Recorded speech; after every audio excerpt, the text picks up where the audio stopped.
Welcome back to another episode of Breakfast at Krondor. Maybe in this episode we'll actually get to Krondor.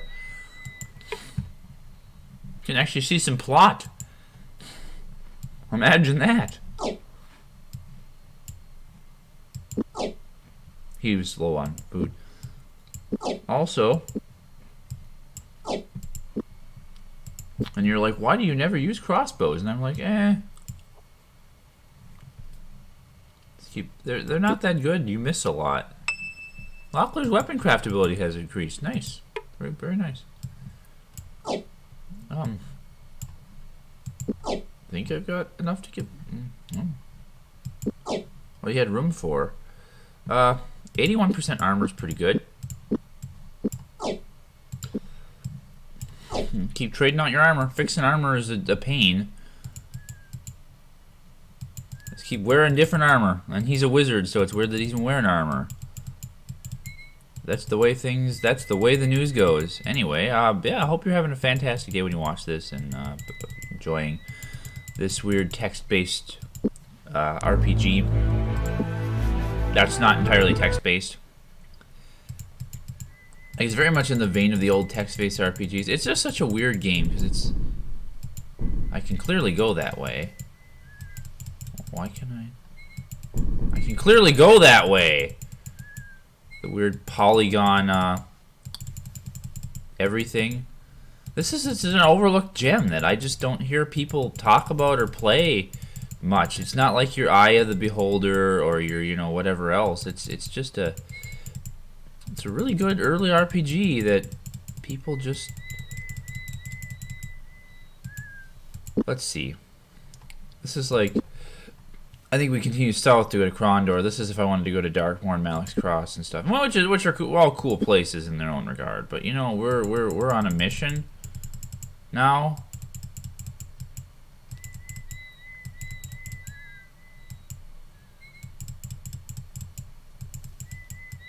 Hey, look, it's the coast. You know who hangs out in coasts? Pirates.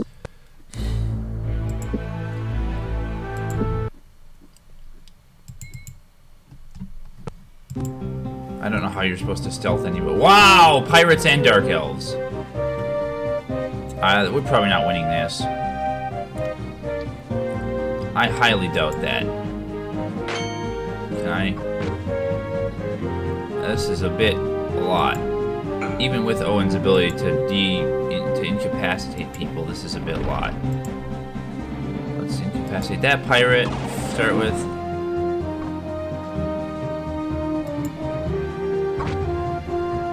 Ah, that pirate decided he wanted to be Owen's friend. Well, you're gonna have to defend until we get this pirate dealt with. Or you could just, enjoy. I could try auto combat in general. They might actually do better than I do.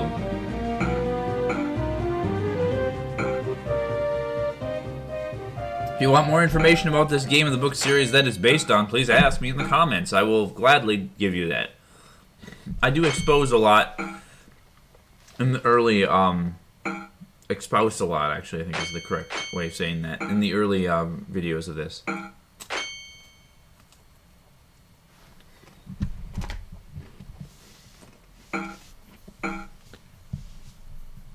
I just know that some people are only picking up my my channel now. Yeah, well, you know what? That was a dumb plan.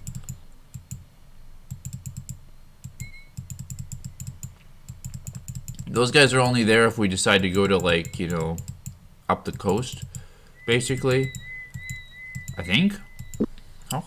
Which direction I need to go? Yeah, this is the way to go.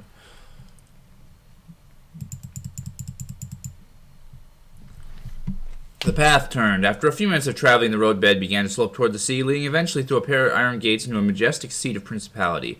Krondor, Locklear said with a sigh that seemed to indicate both relief and concern. If assassins have been sent against us, it seems a safe bet they'll be lying in wait for us between here and the palace. What's your guess, Goreth? Do we go in or not? Now or not? Yes. Krondor! It's everything I always imagined, right?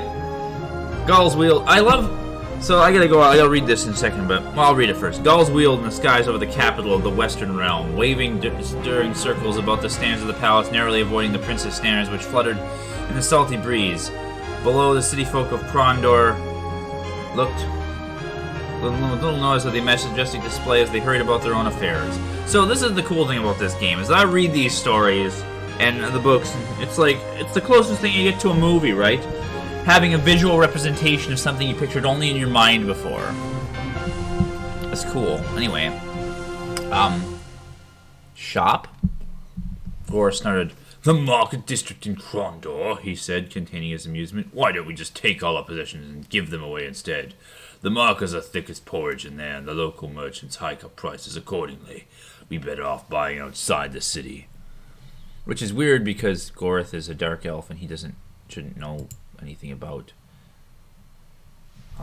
this stuff. But this guy's got it's a gem shop. Well, many of the things in the shop glittered like gold or silver. Locklear traveled enough to know the items locked away items would be locked. Items of greatest value were not in display. Instead, they would be locked away elsewhere, bought up by the owner who only believed his customers had honest intentions. So let's buy, sell. Rubies. Amulet of the Upright Man. Which sounds funny. Ring of the Golden Way. Virtue. Wow, nice keys. That's all our money. But I came here because I've got rubies. Holy money.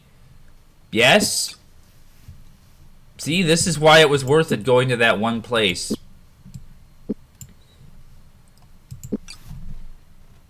I'm rich!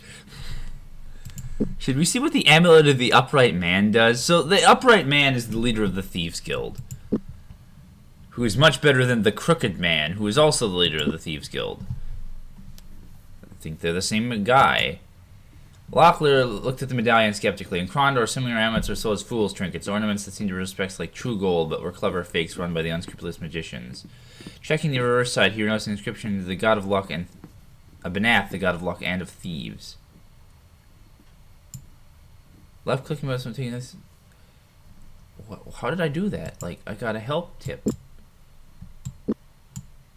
Oh, if you left click things? Ring of the Golden Way. The ring was a simple, unadored band of gold, fit awkwardly in the wind. It was worth only a small crafter's fee. The gold was used in forging. If it was still charmed so humble way, it mystified him. Was in peculiar way it moved on when someone moved near him. What do these keys do? Even an untrained artisan would be considered a fool if he failed to recognize the elven key of lineages. 3 interlocked triangles form the head of a long steel key. Their matrix of the ancient Mid-Camian tribes of the El had held, the Mord hell, and the Glamdred hell. Okay. Cool. The Dragonstone, as if some magic within the Azure Stone was awakened by Locklear's touch, a dark fluid began to spill through a crack in the artifact's modeled surface and dropped down the length of his arm. With a droplets contacted cloth, they shined, but the touch smooth metal, it was infused itself and disappeared. Oh, that's cool.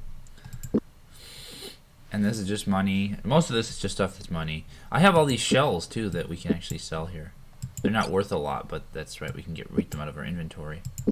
Pretty sure that summons dogs or something cool like that. We have lots of cool stuff that I've managed to find.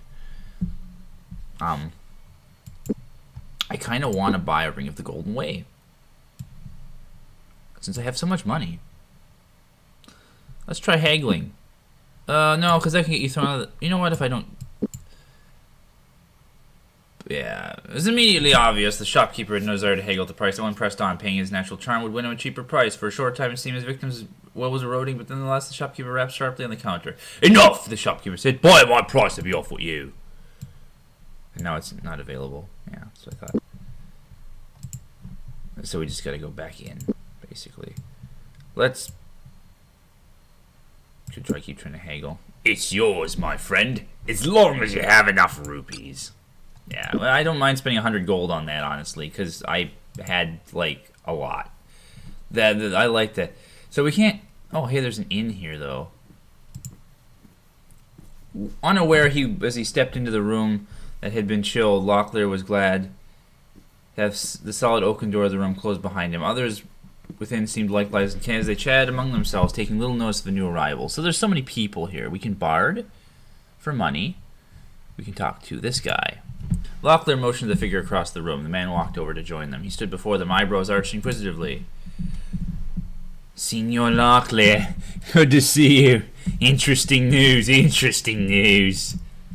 Nivik, you old rascal, got your ears to the grapevine again, eh? What is it this time? I've been to see Nia on the Sixth Tone near Sethanon. I can't really talk about it right now. Why don't you come back later and see me? Well, we will, good friend. Take care. You're Nivik. Who's this guy? A table was cleaned for them. Sitting down at the splintered bench across from the man, Locklear shared a bit of the mercenary's bread as he listened to the story about a failed love affair with a married woman. As the story progressed in the sentimental recounting to a drunken blubber, it became evident the man had no intention of finishing the tale anytime soon. That's terrible, Locklear intoned around the mouthfuls of bread, his attention fixed instead on the wooden boards behind the mercenary's head. Awful. Tragic. Ah, there you are, Stewart said, laying a heavy hand on Owen's shoulder. Are you lads still going to help me carry in those bags like we talked about? Initially at a loss, but suddenly understanding that they had been rescued, Locklear clapped his hands together. Yes, of course. It's our drinking companion will forgive the absence. Literally, the man looked up at them and nodded, waving for someone to come and fill his cup. Barmaid? You can buy rations here. I think we are pretty okay considering we're in Krondor and we don't really need to worry about rations. And the innkeeper. The night master looked tired. 8 sovereigns for the night, he grumbled. Though if you leave louse my beds, you charge you double. We turn you out at sunrise. There's a chamber pot in the corner if you need it. Shall I sign you in for a night? Let's do it. We've got lots of money. Locklear set up the accounts. Room's upstairs, the night master said. Have a good rest. The room was cramped. Shrugging, Owen stepped over the snoring bodies and selected a spot on the floor, which looked like it might be comfortable for the night, while Gorath squeezed into a bed already occupied by 3 disheveled-looking men. Ah, the romance of traveling, Owen said with a chuckle. See you all in the morning, blah, blah, blah, one quick. The guest book was open. Intrigued, Locklear checked to make sure the night master wasn't coming, then scanned the pages. While there weren't any names in here familiar, he was puzzled by a red circle that was drawn around their false traveling names. Get your nose out of there, the night master snapped, appearing in the doorway. That's private information. Only business you have here is staying up another night. Is that what you want? No, Locklear frowned. Another time, night master, he said, rapping a knuckle against the counter. A bit of advice, however. If you want more customers, I advise dropping your prices. Even the Empress of Kesh would balk at what they're asking. I don't think we got any healing out of that. But that's not the name of this. This is the Rainbow Parrot Inn. That's Bard. Owen struggled with the lute. As soon as he began to play, he felt he was not so much as playing a song as he was wrestling a beast 100 times his size. Numerous times the song eluded him. He slipped out of reach only to fall into an obscure pit of noise. Out, out, out! The tavern keeper urged, yanking lute from Owen's hands. Be glad this crowd isn't in a worse mood. Give them time to calm down and then you can come back. But only if you're coming back for food. Okay. We get kicked out. I love the music in Krondor anyway. Here's a shop outside the city. Owen snorted. That was outside the city. It's the sign of the eagle. It's the weapon store. Ha ha ha ha ha! Where we can sell all of this junk that we don't want. We'll keep a couple of those swords. At least one.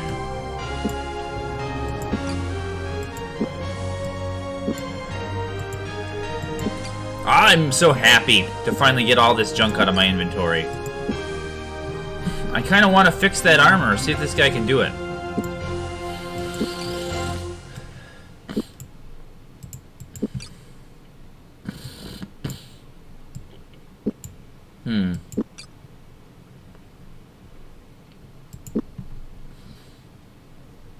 Got cash and tape here. You can buy a nice sword. Oh, we can just buy, nice armor for... Maybe we do that. Oh, he'll also buy that junk. Let's exit shopping and see if there's a... Yes, there is totally a repair option. The shopkeeper whistled. Cringing at the sound, Locklear glanced up to see what Bard and the keeper wished to call their attention, but instead the man was calling to someone else. Didn't mean to startle you, the man said, just trying to find my mender. Is still about today. You have a tinker in your employ, Locklear asked. Sometimes when he chooses to show up, the shopkeeper said amably, he can fix nearly anything. Crossbows, armors, swords, you name it. And his work looks like brand new. Would you like to speak to him? The shopkeeper fixed the mender. You want me to look over a few of your things? The tinker asked. What do you have in mind for me to repair? This is less price than it would be to buy a new suit of this. The mender looked at the elven armor over. I think I can probably fix this up for you. He said, taking all factors into consideration, I could probably bang this together for say 207, 2 royals. Let's do it. Fantastic. Yeah, so let's fix his sword. 80%'s not bad, actually, for 30 bucks. It's not. I think that's really all I want. Let's fix his magic sword up to 100, just because it's only 9 bucks.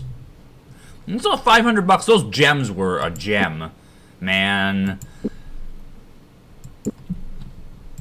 Let's also sell some of these crossbows. We don't need them. I haven't used the. You know what? This 90% crossbow though is better than the one he's using. I don't know why I'm even keeping that, bothering to keep that. Finally, civilization, and he also sells. He buys torches. He'd probably buy all our other. You know, I kind of want. I'm gonna sell this. I don't. No, you need a backup sword. I'm gonna sell that though, because he's gonna wear this. Ha ha ha ha ha ha ha. Now, do I want to buy like some nice arrows? That. It's cool. No, we got all our stuff fixed. Maybe some more whetstones just in case. It's yours, my friend, as long as you have rupees. Let's yeah. Great. Great. There's a repair place there. Sorry, this is just a shopping episode. But what we have to do now, I'm gonna try to go to the palace, but this will have this will be bad. Locklear made a face at he shook the bars. For all the troubles he'd been through to get them all alive to Krondor, the locked palace gates simply added insult to injury. Calling out to the gate master angrily, he pounded the hilt of his sword against the portcullis. Stirred by the racket, a young man liveried in the colors of the Krondorian Lancer strode out of his watch house and squinted at them, snapping at his bardishan leaning against the interior wall. Would you get this gate open, please? Locklear said. We have business with the prince. Can't help you, senor, the guard replied. The gate mechanism's broken. Has been since 3 nights ago. Unless you and your companions have a mind of climbing the walls, you won't be getting through here until we can find the plans for the portcullis. The Cashinal engineer is absolutely livid. Locklear accepted the news with irritation, but knew nothing else could be done. Could you go and get Prince Arutha for me again? It's a rather urgent matter. Again the guard shouted, stuck his head. He's meeting with Pugga Stardock and some Serani fellow named Makala. He gave explicit instructions he wasn't to be disturbed unless the castle was burning down around their ears. Could you at least find Senior James? The guard cut him off with a shake of his shaggy beard. Been missing for 2 days. No one knows quite where he's off to. But you know how James can be. I know how James can be. Locklear nodded. All too well. My bump of trouble tells me he's looking for whoever sabotaged the gate. Sabotage? The guard looked puzzled as if he thought he had occurred to him. Why would anyone do that? I'm not sure, but a thought occurs to me. I can guarantee that it occurred to Senior James. Resheathing his sword, Locklear bid the guard farewell and motioned for his companions to follow him. I have a feeling the only way to solve both our problems is by going through the sewers that lead beneath the city, Locklear whispered, hurrying them to the northern gate. This is a secret passage that will lead us into the palace, and I also suspect we may bump into Senior James down there as well. So, we have to go into the sewers of Krondor. This is a dungeon! Just like the dwarf place. We have to go into the sewer. Right here. Locklear led the way down. Twice he nearly lost his footing on the treacherous climb, but they arrived safely in the precipice of rock just below the northern gate.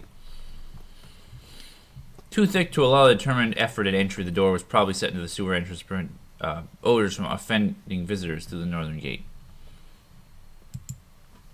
Was there something hidden in the hole? Oh, hey, look! Secret money! Wow! Didn't expect that. Always pays to look around. Enter. Locklear peered the door open. Immediately he was overwhelmed with the stench of the sewers. He looked back to Owen for his advice. Smells awful down here, he said. Are you sure you're ready to go in? And we'll find out next time on Let's Play Betrayal at Krondor.